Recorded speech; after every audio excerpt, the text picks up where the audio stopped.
Welcome back to River City Plus. It's that space where we can do a deeper dive into some of our conversations. And when it comes to the creative art performance scene, this is the place where we need to do it. So I'm hanging out with my man, Joseph Stearman. He is part of the Amelia Island Community Theatre. Did I say that right? You did say that right. It's exactly what it is. Yeah. Man, we're working on our professionalism. So maybe one day I can be a thespian. No, I'm not even that. But yeah, so the Amelia Island Community Theatre, you guys are putting on a new production. And you guys put them on like pretty regularly, right? I think every other month. We do 6 shows a season. So every even-numbered month, you can find us there. See, I got kicked out of college math. I don't know what that number is, but this production is the Sweet Delilah Swim Club. What is that about? Oh my gosh, it's about 5 Southern women who met way back in college. And so they have decided that every year they're going to have a girls-only weekend. No men, no work, no kids. And they go to the Sweet Delilah Cottage in the Outer Banks of North Carolina. And they go there to rekindle their relationships, talk about things in their lives, their celebrations, their joys, their pains, everything else. And so when we first meet these ladies, they're 44. And then we get to peek into 4 different of their weekends. By the time we're done, they're 77. Oh. So we get to see them age and what life has given them through this 33-year span.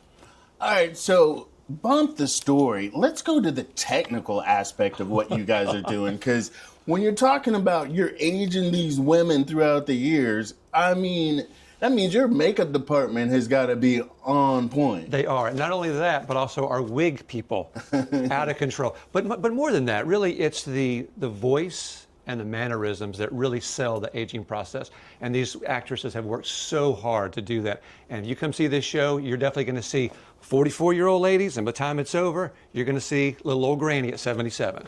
I like what you said there when you talk about like the voice and the mannerisms, because a lot of us don't think about as we get older, like how our voice changes. Like, have you ever seen online where they'll show a singer like this pop star in his 20s, 30s, strong voice, whatever, right, and then like 50s stuff. He's still belting it out, but doesn't have that same... Exactly. So they worked really, really hard on that. And they were really worried about the voice so much, but really it is the mannerism. When you see someone walk down the street and you see the way they walk, you know, they've lived a life. I like it. I like it. So what other aspects can people expect from the show? Well, it's definitely a comedy for sure. In fact, one of the writers of this show actually wrote for a little show that maybe some of your viewers may have seen called The Golden Girls.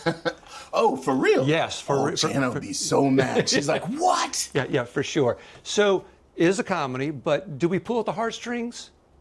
You're darn tootin' we do, for sure. So bring a handkerchief? You might want to, yeah, for sure. I don't want to give anything away, but we definitely tug at that heart, for sure. So what makes this particular story so special? Well, I'll tell you what, it is about those connections you make. I mean, think about the connections that you make when you're college. I mean, those years, those bonds are strong. So to be able to have a friend that you've known for 40, 50, 60 years, the person you may not see all the time, but as soon as you're around them, within 5 minutes, it's like you've talked every single day. And it's also about shared experiences. When they decide to, like, we're not going to have any men here, we're not going to have any work, it's about us, it's now, it's here, and it's this.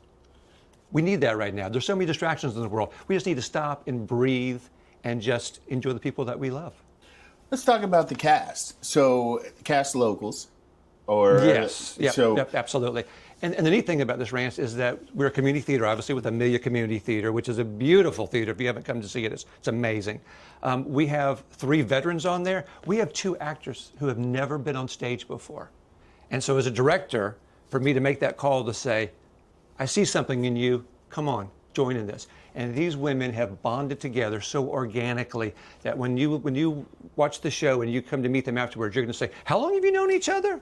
Because they look like they have been friends for 40, 50, 60 years, for sure.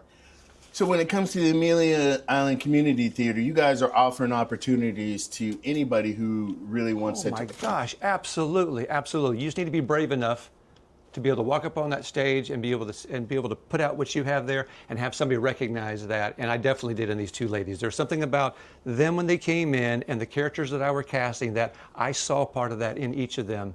And when I called offering them the role, they were just dumbfounded. They thought maybe, there would be someone sweeping backstage or moving props or whatever, but no, they want to be on stage. And then just the volunteers in general. I mean, from the set design people to our costumers, to our wig people, to our team that moves the set around, brings the props in. It takes a village for sure. Where exactly is the theater located? We're at 209 Cedar Street, so we're about 3 blocks away.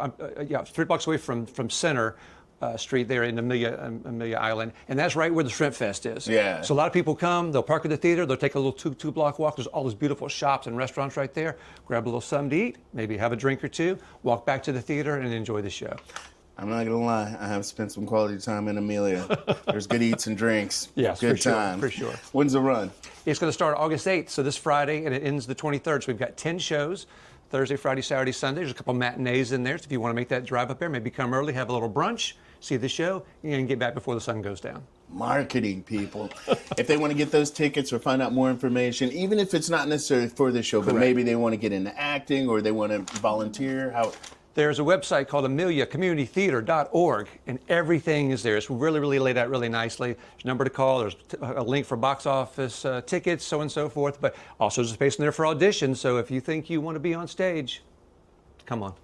A question for the kiddies, because we are in that type of year back to school, and we got kids that are looking for volunteer opportunities. Can they get hours with you guys? They certainly can, for sure. And I'm sorry, the summer's already over, but we also have these wonderful kid camps, too, where they put on 3 or 4 shows during the summertime. So we're looking for mentors, looking for people to come to the camp, also be in the camp. So, yes, they can come. There's plenty of stuff for them to do at the theater. We'll talk about that camp next spring, because you're going to have to register early. You can't wait till the summer, right. Can't do Jacksonville style, wait till the last minute. So. That's right. All right, so you guys, the Sweet Delilah Swim Club, the show opens this Friday. Multiple shows over the next couple weekends. Support your locals, because this is going to be a pretty amazing production from the sound of things. So thanks for hanging out with us and bringing those performances to Amelia Island and the surrounding communities. So, as I said, support your locals. We're going to have more Plus coming up in the near future. Make sure you stay plugged in, looking out for that. Always Monday through Friday at 9:30, we'll be on for River City Live.